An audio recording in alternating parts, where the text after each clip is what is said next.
Hi, I'm Steve Lemons, and today I'd like to read from the book of Acts, chapter 22.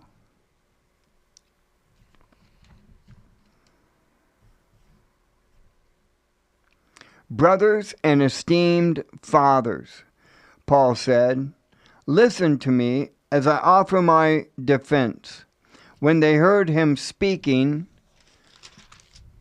in their own language, the silence was even greater. Then Paul said, I am a Jew, born in Tarsus, a city in Cilicia, and I was brought up and educated here in Jerusalem under Gamaliel.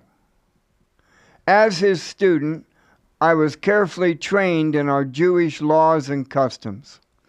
I became very zealous to honor God in everything I did, just like all of you today. And I persecuted the followers of the way, hounding some to death, arresting both men and women, throwing them into prison. The high priest and the whole council of elders can testify that this is so. For I received letters from them to our Jewish brothers in Damascus, authorizing me to bring the followers of the way from there to Jerusalem in chains to be punished. As I was on the road approaching Damascus about noon, a very bright light from heaven suddenly shone down around me. I fell to the ground and heard a voice saying to me, Saul, Saul, why are you persecuting me? Who are you, Lord? I asked. And the voice replied, I am Jesus the Nazarene, the one you are persecuting. The people with me saw the light, but didn't understand the voice speaking to me. I asked, what should I do, Lord? And the Lord told me, get up, go into Damascus, and there I will show you to be told everything that you are to do. I was blinded by the intense light and had to be led by the hand to Damascus by my companions. A man named Ananias lived there, and he was a godly man, deeply devoted to the law, and well regarded by all the Jews of Damascus. He came and stood beside me and said, Brother Saul, regain your sight. At that moment I could see him. Then he told me, the God of our ancestors has chosen you to know his will and to see the righteous one and hear him speak.